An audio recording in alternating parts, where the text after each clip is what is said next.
வணக்கம்.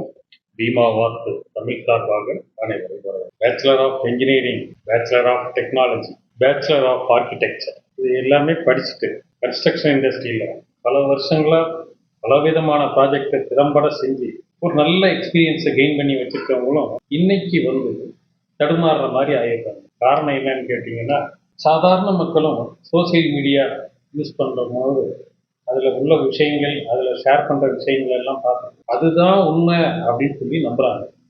ஓகே, அதை குறித்து தான் இப்போ பார்க்க போகிறோம். வீடு கட்டும் போது இந்த மாதிரியான தவறுகளை செஞ்சிடாதீங்க அப்படின்ற தலைப்பில் என்னென்னலாம் செய்யக்கூடாது, என்னென்ன செய்யணுன்ற மாதிரி என்னென்னலாம் செய்யக்கூடாது அப்படின்றத இந்த வீடியோவில் நம்ம பார்க்கலாம். நான் engineer Pradeep Vijayakumar, qualified Vastu Shastra consultant and professional civil. Okay, ஒருத்தர் நான் சொன்ன மாதிரி பேச்சுலர் ஆஃப் இன்ஜினியரிங் இல்லாட்டி பேச்சுலர் ஆஃப் டெக்னாலஜி சிவில் இன்ஜினியரிங்கில் முடிச்சிருப்பாரு, இல்லாட்டி பேச்சுலர் ஆஃப் ஆர்கிடெக்சர், இதெல்லாம் இந்த கோர்ஸ்லாம் கம்ப்ளீட் பண்ணி கிட்டத்தட்ட ஒரு அதிகபட்சம் ஒரு 10 years எக்ஸ்பீரியன்ஸ் வச்சுருப்பாங்க. நிறைய ப்ராஜெக்ட்ஸ் சக்ஸஸ்ஃபுல்லாக பண்ணியிருப்பாங்க. அவங்களுக்கு இன்னைக்கு பார்த்தீங்கன்னா ஒரு 1000 ஸ்கொயர் ஃபீட்டில் ஒருத்தர் வீடு கட்டுறாரு. 1000 ஸ்கொயர் ஃபீட்டில் வீடு கட்டுற நபர் என்ன சொல்லுவார், அவர் நினச்சி சொல்லுவார். டெய்லி ஒன்று சோசியல் மீடியாவில் பார்ப்பார். பார்த்த உடனே சார் இதை இப்படி பண்ணிட்டா நல்லா இருக்கும், இதை நான் பார்த்தேன் பாருங்க நல்லா இருக்கு, இதே மாதிரி பண்ணுங்க, இது மாதிரி எனக்கு பண்ணிட்டு. அந்த வீட்டில் பார்த்தீங்கன்னா ஒரு 10 மெம்பர்ஸ் இருக்காங்க. ஒவ்வொருத்தரும் டெய்லி ஒரு சோசியல் மீடியாவில் ஒருவங்க எடுத்து இந்த மாதிரி பண்ணுங்க கேட்டுக்கிட்டு இருப்பாங்க. இப்போ ஆக்சுவலாக அந்த இன்ஜினியரோ பில்டரோ அவங்களால என்ன செய்ய முடியும்? டெய்லி ஒவ்வொன்றும் சொல்லிக்கிட்டு இருந்தீங்கன்னா அவங்களால செய்யறதுக்கான வாய்ப்புகள் ரொம்ப கம்மி. இதனால பொருள் விரயம் யாருக்குன்னு கேட்டீங்கன்னா, யார் அந்த ஹவுஸ் ஓனரோ அவருக்கு தான் அந்த பொருள் விரயம் இல்லாமல். ஓகே, இப்போ ஒரு சின்ன எக்ஸாம்பிள் சொல்றேன். அதாவது ஒரு எக்ஸாம்பிள் சொல்றேன், முன்னாடி ஒரு இன்ஃபர்மேஷன். அதாவது ஒரு வீடு கட்டுறதுக்கு முன்னாடி அந்த வீடு பிளாட்டோட டோட்டல் எக்ஸ்டெண்ட் பிளஸ் உங்களுக்கு என்னென்ன தேவைகள், எவ்வளோ ஸ்கொயர் ஃபீட் கட்ட போகிறோம் அப்படின்றது எல்லாமே நீங்கள் ஃபேமிலியில் உள்ள அவ்வளோ பேரும் டிஸ்கஸ் பண்ணிக்கணும். அதுக்கப்புறம் ஒரு இன்ஜினியர்கிட்டையோ ஒரு பில்டர்கிட்டையோ நீங்கள் யார்கிட்ட அந்த ஒர்க்கை ஹேண்ட் ஓவர் பண்ண போகிறீங்களோ அவர்கிட்ட ஃபேமிலியோட எல்லாமே டிஸ்கஸ் பண்ணீங்கன்னா அவர் உங்களோட நீட்ஸை பூராமே நோட்ஸ் எடுத்துக்குவார். அதுக்கு தகுந்த மாதிரி அவர் ஒரு பிளான் ப்ரிப்பேர் பண்ணுவார். அந்த பிளான் ஃபர்ஸ்ட் டைம் ப்ரிப்பேர் பண்ணுற பிளானே எல்லாத்துக்கும் சரியாக வராது. அதில் நிறைய கரெக்ஷன்ஸ் இருக்கும். கரெக்ஷன்ஸை கேரி அவுட் பண்ணி ஒரு கன்க்ளூஷன் வந்துடுவாங்க. ஓகே, இதுதான் பிளான், நம்ம இதுபடி தான் நம்ம செய்ய போகிறோம்.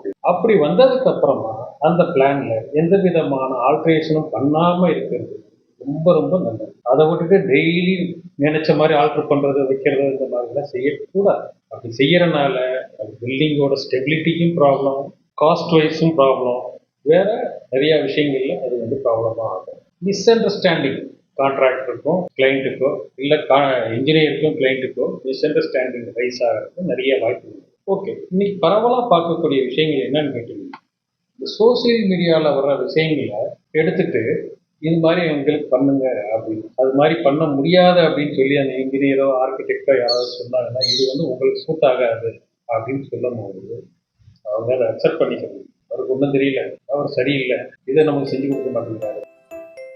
இது அவங்களுக்கு தெரியாமல் இல்லை, அவங்களோட எக்ஸ்பீரியன்ஸ். அவங்க டெக்னிக்கலி குவாலிஃபை ஆகி அது போக கிட்டத்தட்ட ஒரு 10 வருஷம் 5 வருஷம் இண்டஸ்ட்ரியில் இருந்து நிறைய ப்ராஜெக்டுகளை சக்ஸஸ்ஃபுல்லாக பண்ணி அப்படி ஒரு ஆள்கிட்ட தான் நீங்கள் போய் கொடுத்துருக்கீங்க. நீங்கள் ஒரு லேமேனை பார்த்து கொண்டு போய் தாப்பா நீங்கள் என்னை கட்டி கொடுன்னு சொல்லி நீங்கள் கொடுக்கணும்.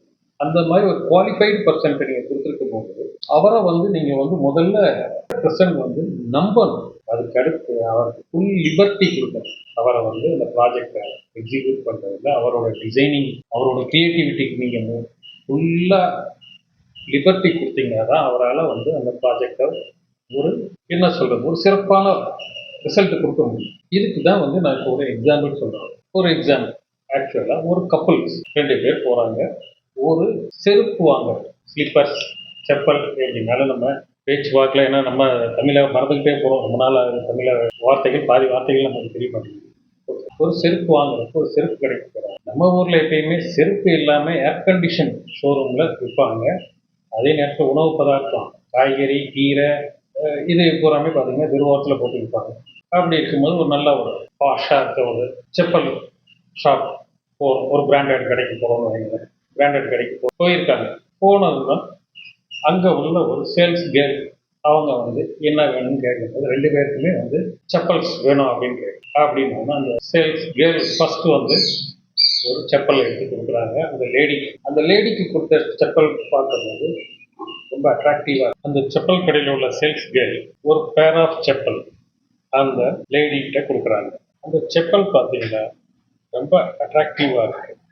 அட்ராக்டிவ் மீன்ஸ் அதில் நிறைய ஸ்டோன் ஒர்க்லாம் பண்ணி கலர்ஃபுல்லாக பார்க்கறதுக்கு ரொம்ப அட்ராக்ஷனாக இருக்கு. உடனே கூட போனவர் நம்ம அந்த பேரில் உள்ள ஆண் என்ன சொல்றாங்க, எனக்கு இதே மாதிரி ஒரு செப்பல் கொடுக்காரு. அப்போ அந்த ஸ்டோரில் உள்ள சேல்ஸ் கேர்ள் சொல்றாங்க, இது வந்து ஸ்பெஷலி ஃபார் லேடிஸ், ஜென்ஸுக்கு இது சூட் ஆகாது, இந்த சைஸு ஜென்ஸோட சைஸில் இது கிடைக்கவும் செய்யாது அப்படின்னு இன்னும் கொஞ்சம் யோசிக்கிறாங்க. என்ன இந்த செப்பல் வந்து நம்ம ஆசைப்பட்டு கேட்ட மாதிரியான ஒரு செப்பல் வந்து நமக்கு கிடைக்கலையே, கிடைக்காத போல இருக்கு அப்படின்னாங்க. அவங்க மிஸ்ஸஸ் என்ன சொல்றாங்க, அவர் தான் விருப்பப்பட்டு கேட்குறாருல்ல, நீங்க அதே மாதிரி ஒரு செப்பலை ஆல்டர் பண்ணியாவது கொடுக்க முடியுமா பாருங்க. உடனே அவரும் என்ன சொல்றாருன்னா, ஆமா எனக்கு ஆல்டர் பண்ணியாவது எனக்கு இந்த மாதிரி ஒரு செப்பல் கொடுங்க, எனக்கு இது ரொம்ப பிடிச்சிருக்கு அப்படின்னு. உடனே அந்த ஸ்டோர் மேனேஜர்கிட்ட போய் இந்த லேடி கேட்கும்போது, நம்ம அந்த மாதிரிலாம் பண்ண முடியாது, நீங்க வேணா இதை வாங்கி வெளியில போய் ஆல்டர் பண்ணிக்கோங்க. அப்பயும் விடாம திருப்பி அந்த இதை வந்து கேட்குறாங்க. அதுக்கு வந்து அவங்க கூட உள்ள அவங்க குடும்பத்தினராக இருக்கக்கூடிய அவரோட ஒய்ஃபும் சப்போர்ட் பண்ணுறாங்க. சரி இது வந்து அவர் விருப்பப்படுறாரு, அதை சேர்த்த நம்ம அடுத்து அந்த ஸ்டோர் மேனேஜர் அவர்கிட்ட போய் கேட்குறாங்க. ஸ்டோர் மேனேஜர் சொல்றாரு, இதை வந்து ஆல்டர் பண்ணுறது வைக்கிறது நாங்கள் செய்ய முடியாது, நீங்கள் யாரைனா ஒரு பிராண்டட் ஷோரூம்னா கம்பெனி என்ன கொடுக்குதோ அதை சேல் பண்ணுறது அவங்களோட வேலை, இந்த ஆல்டர் பண்ணி பண்ணுறது வைக்கிறது இதெல்லாம் அவங்களோட வேலை கிடையாது. அதனால நீங்கள் வாங்கிட்டு போய் நீங்களே என்ன பண்ணிக்கணும், இதை வாங்கிட்டு வெளியில் போய் ஒருத்தர் வந்து ஒரு சாதாரண ஆள் ஒரு ரோட் சைடில் இருக்கவங்ககிட்ட யார்த்தையும் ஆல்டர் பண்ணி வச்சு அவங்க வந்து அதுக்கு அவங்களுக்கு தகுந்த மாதிரி அதை ரெடி பண்ணி. இப்போ இதில் நம்ம கவனிக்க வேண்டியது என்னன்னு கேட்டிங்கன்னா, இதே விஷயங்கள் தான் கட்டுமானத்தின் பொழுது வீடு கட்டும் போது நடக்குது. அந்த வீடை கட்டுறதுல அனுபவமின்மை, அந்த வீடை கட்டக்கூடிய ஆண் அதாவது அந்த வீட்டு ஓனருக்கு அனுபவம் இல்லாதது தான் இது. இந்த செருப்பை போய் இப்போ செருப்பை வந்து கேட்கறது, அந்த குடும்பத்தில் உள்ளவங்களுக்கும் அனுபவம் இல்லாதனால அதை வந்து அவங்க என்கரேஜ் பண்றது. இது தப்புன்னு அவங்களுக்கு தெரியுமோ தெரியாதோ, ஆனால் வந்து கேட்குறாங்க அப்படின்றத அதை என்கரேஜ் பண்றது. அப்போ அந்த சைட்ல உள்ள டெக்னிக்கல் பர்சன், அவங்க வந்து சூப்பர்வைசராக இருக்கலாம், இல்லை ஒரு மேஸ்திரியா கூட இருக்கலாம், இல்லை வேற யாரோ சம்மத டெக்னிக்கல் பர்சன், அவங்க வந்து சொல்லுவாங்க இது வந்து சூட் ஆகாது, இது நல்லா இருக்காது. சொல்லும் போது இன்ஜினியர் யாராவது ஒருத்தர் சொல்றாங்க, இது வந்து உங்களுக்கு சூட் ஆகாது, இது இந்த இடத்துக்கு இது நல்லா இருக்காது, இது வந்து அப்படின்னு சொல்லி அவரோட வீட்டுக்கு அது சரியா வரும் வராதுங்கிறத அவங்க வந்து சொல்லுவாங்க. அப்பயும் கேட்காம வீட்டில் உள்ளவங்களும் அவர் வந்து என்கரேஜ் பண்ணி வச்சு கடைசியில் கான்ட்ராக்டரோ இல்லை பில்டரோ யார்கிட்டயோ போகிறாங்க. போகும்போது அவங்க வந்து என்ன சொல்லுவாங்க, இது நல்லா இருக்காது, இருந்தாலும் என்னோட வேலை கிடையாது, நீங்கள் விருப்பப்பட்டால் நீங்கள் செஞ்சுக்கலாம் அப்படின்னு சொல்லிட்டு அவங்க வெளியிடுவாங்க. அப்போ யாராவது ஒரு லேமேன் யாரையாவது ஒருத்தர் கூப்பிட்டு வந்து எனக்கு பிடிச்சது என்ன செய்யுன்னு சொல்லி செஞ்சிடறாரு. செஞ்சதுக்கு அப்புறமா தான் தெரியும் அது ரொம்ப மோசமாக இருக்கும், அக்செப்ட் பண்ணிக்கவே முடியாது. அந்த மாதிரி இருந்தாலும் என்ன பண்ணுறது, நம்ம பணத்தை போட்டு செஞ்சாச்சு, அதனால நல்லா இருக்குன்னே நம்ம சொல்லுவோம்னு சொல்லிக்கிட்டே இருக்கு. அந்த ஹவுஸ் வார்மிங் அது இதுன்னு சொல்லி வெளியாட்கள் உள்ள வர்றாங்க பாருங்க, அப்பதான் தெரியும் அதோட ஆக்சுவல் ஃபீட்பேக். என்ன இவ்வளோ மோசமா இருக்கு, இது யார் செஞ்சது வச்சது அப்படின்னு கேட்கும்போது கம்மன் வந்துடுவாங்க. இல்லை சில நேரம் இது எல்லாமே இன்ஜினியர் தான் செஞ்சாருன்னு சொல்லிடுவாங்க, இல்லை கான்ட்ராக்டர் தான் பண்ணாருன்னு சொல்லிடுவாங்க. அவங்க அதை ரியலைஸ் பண்ணுறதுக்கு நிறைய பணம் செலவு பண்ணி வச்சும் ஒரு சிலர் ரியலைஸ் பண்ணிடுறாங்க, ஒரு சிலர் அதை ரியலைஸ் பண்ணுறாங்க. இதுதான் வந்து நம்ம என்ன சொல்கிறோம் அப்படின்னு சொல்லி வந்து கம்ப்ளீட்டாக சோசியல் மீடியாவில் உள்ள விஷயங்களோ இது எல்லாமே வந்து ஒவ்வொன்றும் ஒவ்வொரு இடத்துல நடந்ததுக்கு ஷூட் பண்ணி எடுத்து போட்டுருப்பாங்க. அந்த இடத்தோட எக்ஸ்டென்ட் எவ்வளோ, அது பின்னாடி எவ்வளோ செட்பேக் பண்ணியிருக்காங்க வச்சுருக்காங்கன்றதெல்லாம் பொறுத்து அவங்க எவ்வளோ பட்ஜெட் ஒரு விஷயத்தை வந்து ஒரு ஸ்டோன் கிளாடிங் ஒருத்தர் பண்ணியிருக்காருன்னா எவ்வளோ பட்ஜெட் ஸ்பெண்ட் பண்ணியிருக்காரு அப்படின்னு சொல்லுவாங்க. ஹாலில் வந்து ஒரு சின்ன போர்ஷனில் ஒரு ஃபவுண்டைன் வைக்கணும், ஃபவுண்டைன் வச்சு தண்ணி விழுகிற மாதிரி வச்சிடலாம், வச்சுட்டு சுற்றி கிளாஸ் ஹேண்டில் பண்ணி மறைச்சிடலாம் அப்படின்னு கேட்குறக்கு. இது ரொம்ப ஒரு சின்ன தீம், சாதாரண விஷயமா தெரியும், ஆனால் இதுக்கான எக்ஸ்பென்சஸ் பார்த்தீங்கன்னா எங்கேயோ போய் ஒரு ஃபவுண்டைன் வந்து சும்மா பண்ண முடியாது. ஒரு ஃபவுண்டைன் அதுக்கு அந்த மாதிரி ராக்ஸ் கட் பண்ணி கொண்டு வரணும். அப்படி சப்போஸ் ராக்ஸ் கொடுக்க முடியலன்னா எஃப்ஆர்பியில் ஏதாவது சொல்லணும். இது பண்ணி முடிச்சதுக்கப்புறம் அதுக்குள்ளே கொடுக்குற தண்ணியை வந்து ஆர்வ பண்ணணும். ஏன்னா உப்பு தண்ணியாக இருந்துச்சுன்னா அவ்வளோதான், 2 நாளில் எல்லாமே உப்பு கரை பிடிச்சிடும். பார்க்குறதுக்கு ஒரு 2 வாரத்தில் பார்த்தீங்கன்னா பூரா வெள்ளை வெள்ளையாக ஆகிடும், பார்க்குறதுக்கு ரொம்ப அசிங்கமாக இருக்கும். அப்போ அது தண்ணி ஆர்வ பண்ண தண்ணி அதுக்குள்ளே விடும். அது போக அந்த பேக்ரவுண்டில் உள்ள வால் எல்லாமே ஏதாவது ஸ்டோன் கிளாடிங் பண்ணால் தான் பார்க்குறதுக்கு அட்ராக்டிவாக இருக்கும். தண்ணியை வந்து ரீசைக்கிள் பண்ணணும், அதாவது உள்ளே வர்ற தண்ணியை திருப்பி ரொட்டேட் ஆகி வர்ற மாதிரி எல்லாமே எலக்ட்ரிக்கல் அண்டு ப்ளம்பிங் ஒர்க் எல்லாமே பண்ணணும். ஒரு சின்ன மோட்டார் வந்து ஃபிக்ஸ் பண்ணணும். இது பூரா போக சிவில் ஒர்க் நிறையா பண்ணணும். அதை எல்லாமே பண்ணாங்க ஒரு ஃபவுண்டைன் வந்து ஒரு ஹாலில் கொண்டு வர முடியும். அதாவது ஒரு நல்ல ரிசல்ட். இது வந்து பெரும்பாலான தெரியாது. என்னமோ சின்ன ஒரு பைப் கனெக்ஷன் கொடுத்தா போதும் அதுலேருந்து ஃபவுண்டைன் வந்துடும் அப்படின்ற மாதிரி நினைப்பாங்க. ரிசல்ட் 100% அந்த ரிசல்ட்டை கொண்டு வர்றது நிறைய ஸ்பெண்ட் பண்ண வேண்டியது. இது மனசில் வச்சுக்கிட்டு நிறைய இன்ஜினியர்ஸ் வந்து இவங்களுக்கு வந்து அந்த அஃபோர்டபிலிட்டி இல்லை அப்படின்னு அந்த கிளைண்ட்டோட அஃபோர்டபிலிட்டி அவங்களால எவ்வளோ ஸ்பெண்ட் பண்ண முடியுன்றது வந்து அந்த இன்ஜினியருக்கு நல்லாவே தெரியும். அவங்க வந்து சில விஷயங்களை வந்து வேண்டாம்னு அவாய்ட் பண்ணுவாங்க. ஏன்னா உங்களால் இதுக்கெல்லாம் செலவு பண்ண முடியாதுன்னு சொன்னால் அது வந்து வேற மாதிரி ஆகிடும் அப்படின்னு. அது அப்படி சொல்லாமல் இது சரியாக வராது வைக்காது தட்டி கழிப்பாங்க.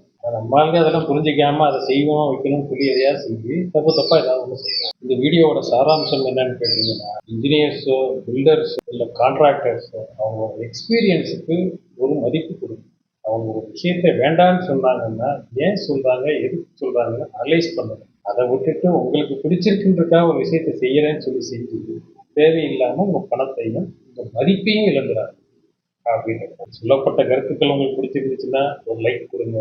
உங்களோட சம்மந்தப்பட்ட யாருக்காவது தேவைப்படுதுன்னா உங்களுக்கு ஷேர் பண்ணுங்க. நாங்கள் கொடுக்கக்கூடிய இன்ஃபர்மேட்டிவ் வீடியோஸ் கன்ஸ்ட்ரக்ஷன் குறித்தும் வாஸ்து குறித்தும் உங்களுக்கு முன்னாடியாக வந்து சேரும். பீமா வாஸ்துக்கள் சேனலை சப்ஸ்கிரைப் பண்ணுங்கள். சப்ஸ்கிரைப் பண்ணிங்கன்னா உங்களுக்கு உடனே அலர்ட் வரும். நீங்கள் இமீடியட்டாக எங்களோட சேனலை எல்லாம் கொடுக்கக்கூடிய விஷயங்களை தெரிஞ்சுக்கிறது ஒரு வாய்ப்பாக. நன்றி, வணக்கம். தொடர்ந்து உங்களாக வாழ்க வளர்க்கும்.